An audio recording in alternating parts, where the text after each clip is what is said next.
কাফনের কাপড়ে কোনো পকেট থাকে থাকে না, নিয়ে যেতে পারবেন না। আপনি মারা যাওয়ার পরে যে কাফনের কাপড়টা কেনা হবে, আপনি জানেন সেটা টরে কাপড় কেনা হবে না। আপনি কি জানেন সেটা কোনো দামি কাপড় কেনা হবে না? কাপড়ের মধ্যে সবচেয়ে সস্তা কাপড় দিয়ে আপনাকে কাফন দেওয়া হবে। কারণ যাদের জন্য এই সুদের কারবার করে টাকার পাহাড় গড়েছেন সেই সন্তানরাই বলবে, এবং তাদের বলাটা অযৌক্তিক না, যে এখানে দামি কাপড় দিয়ে লাভ কি, মাটির সাথে মিশে যাবে, নষ্ট হয়ে যাবে, কে দেখবে? দামি সাবান দিয়ে আপনাকে গোসল করাবে না। এই দুনিয়া থেকে কিছু নিয়ে যেতে পারবেন না, সব রেখে যেতে হবে। ভাগ বটরা করে ছেলে মেয়েরা খাবে, আর হারাম কামাই করছেন আপনি, জবাব দিতে হবে আপনার। আপনার চেয়ে বড় নির্বোধ কে আছে যে কামাই করবেন, চুরি করবেন যাদের জন্য, তারা কেউ আপনার চুরির দায় নিবে না। আপনার শাস্তি আপনাকেই ভোগ করতে হবে। তারপর কাদেরকে ওয়াজ করব? প্রত্যেকটা দিন ওয়াজ করতে করতে মাঝে মাঝে চিন্তা করি কাদেরকে ওয়াজ করব, কি লাভ? বান্দা কি মৃত্যুর খবর কি একটাও পায় না? সারাদিন পায়। দু একদিন পর পরই মৃত্যুর অ্যানাউন্সটা বাজে, অমুক ইন্তেকাল করেছে, অমুক টাইমে জানাজা। বান্দা কি এটাও ভুলে গিয়েছে ওই জানাজাটার যে খাটিয়াটা দেখে, ওই খাটিয়াতে সেও যে একদিন চড়বে এটা ভুলে গিয়েছে?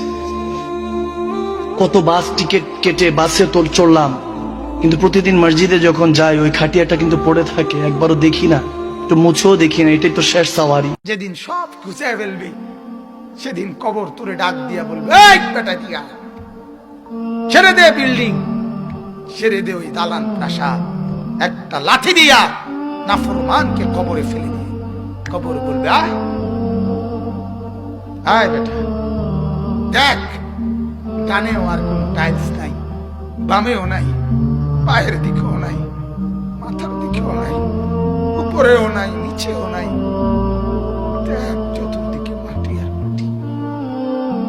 কি ভাবছিলি? কি ভাবছিলি? কোথায় সোফা, কোথায় খাট, কোথায় ভালো টাইলস গুলো, কোথায় পাইপের গেট, কোথায় থাই গ্লাস, কোথায়? কবর তখন বলবে, বান্দা বল সেগুলো কোথায় রেখে আসছো? কি কষ্টটা না করছো? যুবক ভাইদেরকে বলি, জওয়ান, তুমি যেদিন অ্যাক্সিডেন্ট করবা, তুমি যেদিন মরেই যাবা, সেদিন আল্লাহর কসম তোমার কোনো বন্ধু খানাও বন্ধ করবে না। পৃথিবীর সব দোকান পাট, বাজার, ব্যবসা, গাড়ি ঘোড়া সব কিছু চলবে তোমার তালে। তোমারে কেউ মনে রাখবেন।